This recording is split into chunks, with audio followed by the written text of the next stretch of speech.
Георгиева, Евроконсулта ЕООД. Благодаря. Добър вечер на всички. Много ми е приятно, че сме заедно тази вечер. Искам аз също да започна с благодарствени думи към Ива, която ме намери в интернет. Бях в Америка и така се запознахме първо дистанционно. И Ива ми сподели нейната идея, всъщност нейните идеи за развитие на бизнеса, всичко, което тя би искала да развива.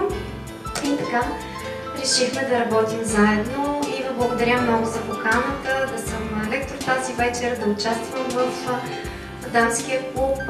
В ваша чест дори си купих обувки на високи топчета. Добре дошли на всички. Надявам се този форум да е много полезен за вас тази вечер. Тъй като се занимавам с европейски проекти, решихме с Ива да ви разкажа така, бих казала накратко, за европарите за бизнеса до края на 2016 година и 2017 година, тъй като основният фокус на групата тук е все пак развитие на бизнес предприемачество и женска солидарност, бих казала. Това, което ще ви разкажа накратко, са европарите за бизнеса, кой може да ги получи и как може да ги получи. Преди да преминем към самата тема, искам да ви разкажа накратко за себе си в рамките на една минута. Дамата ме представи, за което благодаря. От 17 години се занимавам с европейски проекти и много искам да спомена, да благодаря и на Илонка Александрова, която е с нас и е много важен човек от моя живот. Тя ми помогна, с нея работихме, когато дойдох за първи път в София преди 15 или 16 години. Илонка, благодаря много. За мен е удоволствие отново да сме заедно. Така, след това, какво включва тези 17 години? В 15 национални европейски програми имам честта да участвам като експерт и специалист, което включва над 500 оценени проекта, т.е. аз отговарям за оценка на качеството на подадените проекти за над 150 милиона евро, 200 аудитирани проекти. От 8 години работя като финансов контрольор по изпълнение на проекти, т.е. след кандидатстването, проектите, които се изпълняват. Аз съм един от експертите, които правят възстановяването на разходите. И тази снимка е колаж с Европейската комисия, с един мой успех, с който много се гордея. Аз съм един от 7-те експерти на европейско ниво, който консултира Европейската комисия в програма Орбат, която отговаря за развитието на регионите, включително за развитие на бизнеса. Така, и сега да видим колко пари може да получите от европейските програми. Тъй като видях, че господин Халачев ще бъде тук, много се радвам също, че сме заедно и той ще говори за програмите, за които може да се кандидатства директно в Европа, в Брюксел. За мен остана да ви разкажа за какви пари има за бизнеса в България, т.е. какво може да направи всеки един предприемач, всяка една фирма, как да кандидатства в България, за да получи финансиране. И тъй като спря се на две основни програми, които финансират бизнеса, едната е със социална насоченост, социален елемент, бизнеса като социален партньор с грижа за хората. И втората насоченост е на бизнеса вече като изграждане на конкурентоспособността на самия бизнес.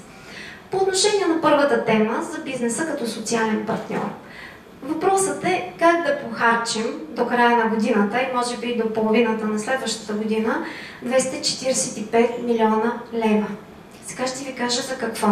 Единственият начин да усвоим тези пари и да останат те в България е като подготвим проекти и ги изпълним. Друг вариант просто нямаме. За да ги усвоим, можем само чрез кандидатстване. Какво ни предлага Европейския социален фонд? Какво можем да направим с тези пари? Ако имаме идея за стартиране на собствен бизнес или ако имаме бизнес, който е сравнително млад, на не повече от 3 години, ние можем да получим финансиране за този бизнес.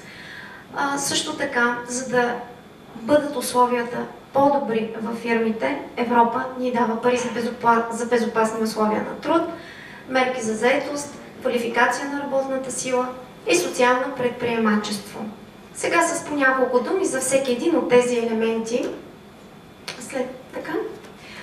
Първо, подкрепа за предприемачество. Ще се отпуснат 20 милиона лева за кандидатстване за хора, които искат да развиват бизнес. Ще се отпускат до 50 хиляди лева. Очаква се схемата да се пусне до края на годината. Като в тези средства се очаква да могат да се възстановяват разходи за заплати, за бизнес план, маркетингов план, ако е необходима някаква машина или оборудване на офис, софтуер, за да стартирате бизнеса, да получите така наречената начална помощ за предприемачество. Все още не са ясни конкретните изисквания, кой ще може да кандидатства, как ще се класират кандидатите, но предполагам, че в края на лятото, началото на есента това ще бъде вече известно. Една схема, която тече в момента и крайният срок за кандидатстване е утре, но просто ви я давам като възможност. Така някой виждам, че си говорят и познавате схемата. Това са добри и безопасни условия на труд. 80 милиона лева са отпуснати, като фирмите имат право да кандидатстват за по-гъвкави системи на заетост на служителите, да могат, ако имат необходимост, да осигурят транспорт за тях или някакво специализирано работно облекло или специална вентилация, осветление, имат възможност фирмите да кандидатстват в момента, като финансирането е на 100%, т.е. от фирмите не се очаква да дофинансират, микро, малки и средни предприятия да дофинансират самите бюджети. Обученията за заети лица, тъй като казах, че това е социалното направление, Европейския съюз иска да подпомага фирмите от една страна да си наемат служители, ако имате нужда от служители, които да наемете във вашата фирма. От друга страна, ако имате нужда тези служители, които наемате, да бъдат с по-висока квалификация, нещо, което е специфично за вашия бизнес, можете да кандидатствате за да получите финансиране първо за заплати за вашите служители до 12 месеца. Заплатите на вашите служители ще ви бъдат безплатни, плюс специално обучение, което е необходимо за вашия бизнес, като има два варианта. Единият вариант за кандидатстване е чрез процедурата, която може би познавате, ново работно място, която включва и оборудване, освен заплати, освен обучение на служителите и оборудване за работните места. А другия вариант е схемата, която съм избрала. Това е през бюрата по труда. Доскоро имаше такава отворена възможност, тя се отваря периодично. Всяка фирма, там където е регистрирана със седалище по постоянен адрес, има право да се регистрира в самото бюро по труда и да заяви колко хора са необходими, за какви длъжности и трябват. И това е една възможност за бизнеса да получи подкрепа за работни заплати и за квалификация на служителите.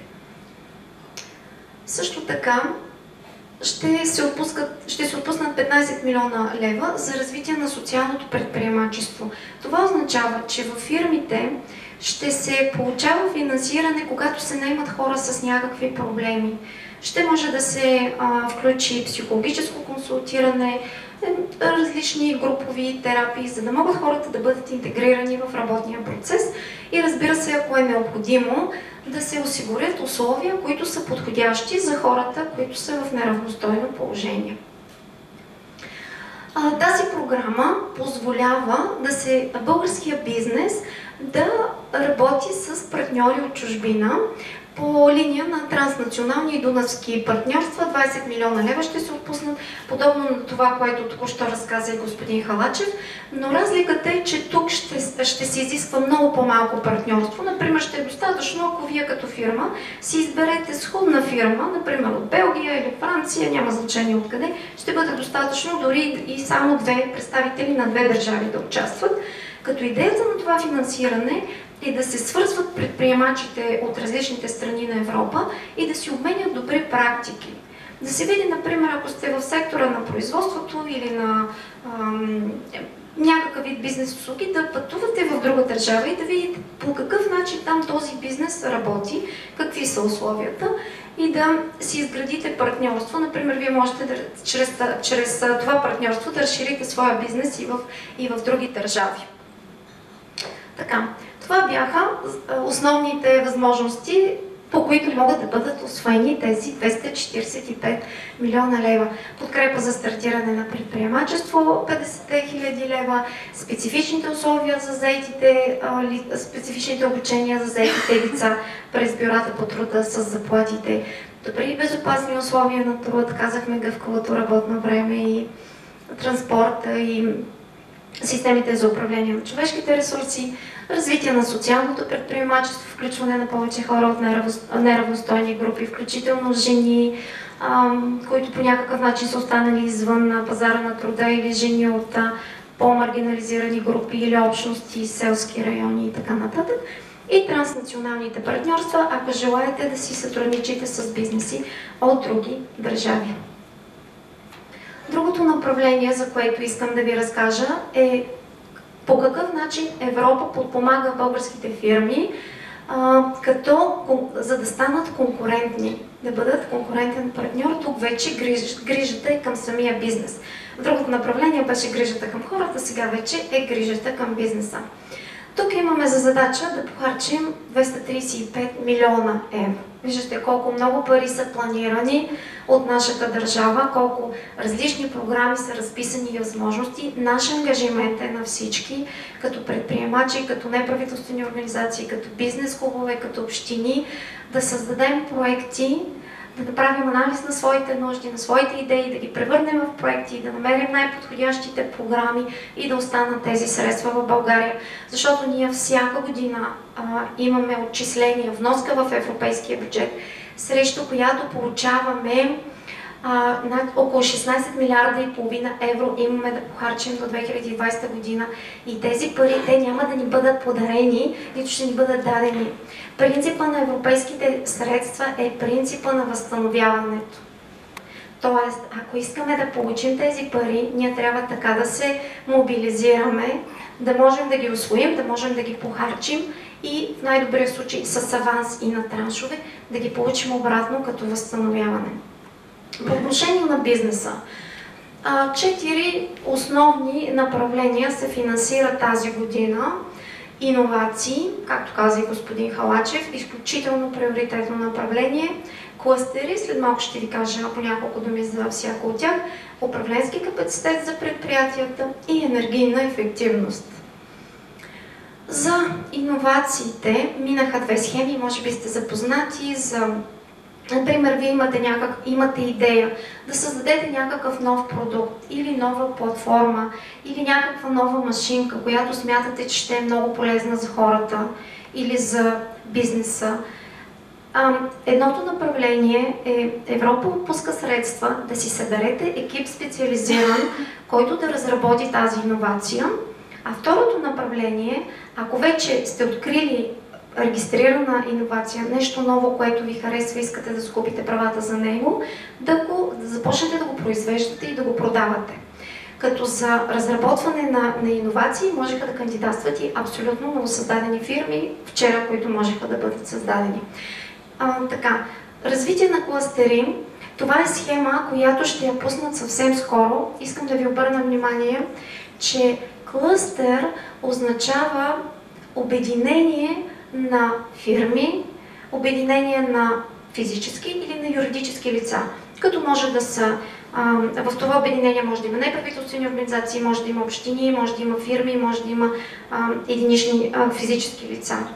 В България ние нямаме законово определение за клъстер, нямаме закон за клъстерите, имаме по закона за юридически лица с нестопанска цел. Нашите клъстери, това са всички сдружения, в които членуват на доброволен принцип, членуват членовете, които имат право на глас в общото събрание.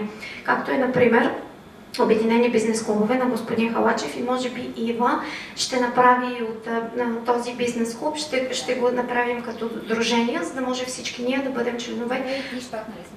Да, точно така, за да станем клъстер.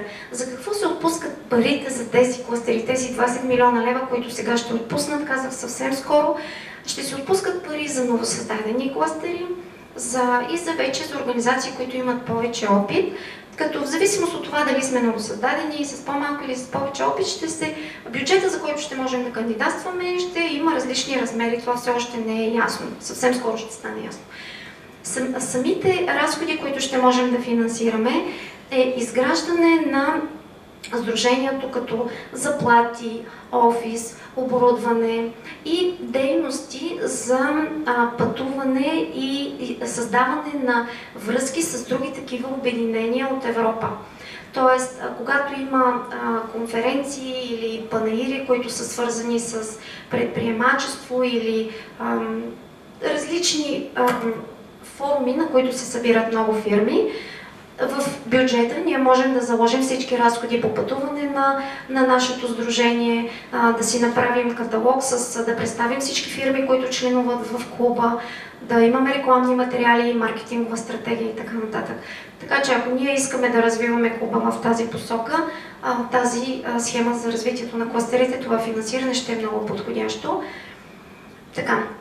Следващото нещо е развитие на управленския капацитет на малки и средни предприятия. 30 милиона евро се отварят всеки момент към Министерство на икономиката, като идеята за развитие на управленския капацитет, това отпуска се финансиране до 90% за всички български фирми, които разбира се отговарят на подробните условия на програмата, но фирми, които искат да си лицензират с стандарти за управление на качеството или имат нужда от разработване на специален софтуер за управление на бизнеса. Например, ако вие се занимавате с производство или имате фризьорски салон с много клиенти, може да си разработите специална програма, която да ви води статистика за всички клиенти, да ви записва часове, да е свързана с издаване на фактури. Просто да знаете целият бизнес, може да си поръчате в тази програма за управленския капацитет такъв софтуер. И последното, това е енергийна ефективност за малки и средни предприятия. Аз съм включила и големи, защото ще има и схема за големи предприятия, общо 140 милиона евро.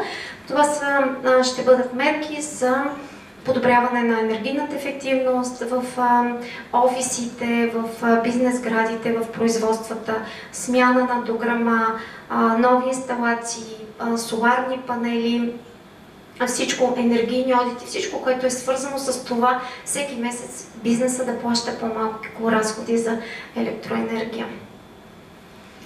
И това са тези 235 милиона евро за иновации, за клъстери, за управленски капацитет и за енергийна ефективност.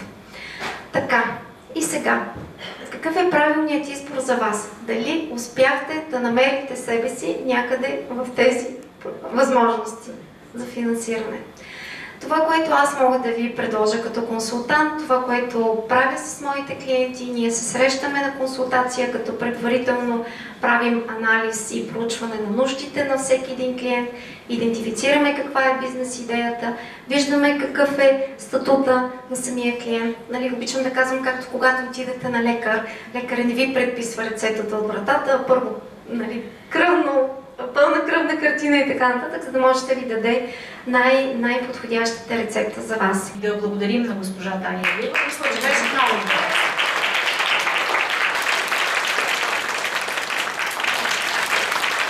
Благодаря ви. До скоро.